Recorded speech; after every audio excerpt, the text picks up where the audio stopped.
শেখ হাসিনার নির্দেশেই শাপলা চত্বর হত্যাকাণ্ড হয়েছিল বলে প্রমাণ পেয়েছে তদন্ত সংস্থা। চূড়ান্ত প্রতিবেদনে প্রধান আসামি ক্ষমতাচ্যুত প্রধানমন্ত্রী আছেন সেই সময়ের মন্ত্রিসভার বেশ কয়েকজন সদস্য। মাসুদুর রহমানের রিপোর্ট দেখুন।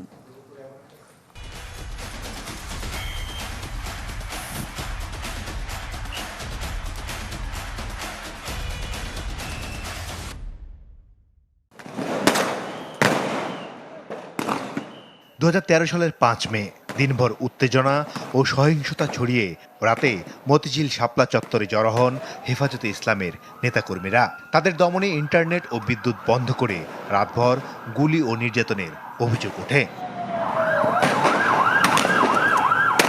5 আগস্ট শেখ হাসিনা পালিয়ে যাওয়ার পর এ ঘটনায় আন্তর্জাতিক অপরাধ ট্রাইব্যুনালে অভিযোগ দেয় হেফাজতে ইসলাম।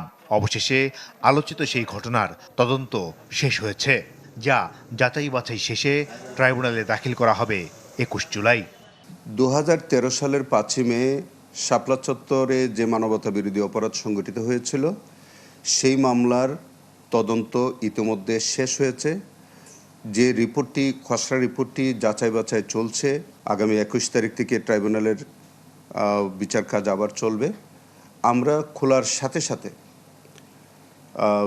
এই শাপলা চত্বর হত্যা মামলার রিপোর্ট দাখিল সাপেক্ষে আমরা ফরমাল চার্জ দাখিল করব বলে ইনশাল্লাহ আমরা আশা করছি। চিফ প্রসিকিউটর জানান, নির্দেশদাতা শেখ হাসিনা এ মামলার প্রধান আসামি।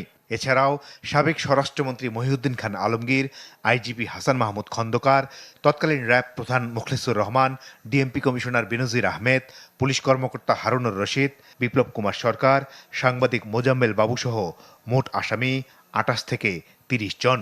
এই মামলার মধ্যে সাবেক প্রধানমন্ত্রী শেখ হাসিনা, স্বরাষ্ট্রমন্ত্রী,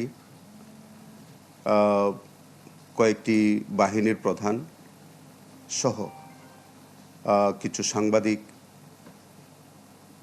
তারা এই মামলায় আসামি হওয়ার তাদের বিরুদ্ধে আমরা সাক্ষ্য প্রমাণ পেয়েছি। এটাই শাপলা চত্বরের ঘটনায় প্রথম মামলা যার বিচারের আনুষ্ঠানিকতা শুরু হতে যাচ্ছে। মাসুদুর রহমান, চ্যানেল 24, ঢাকা।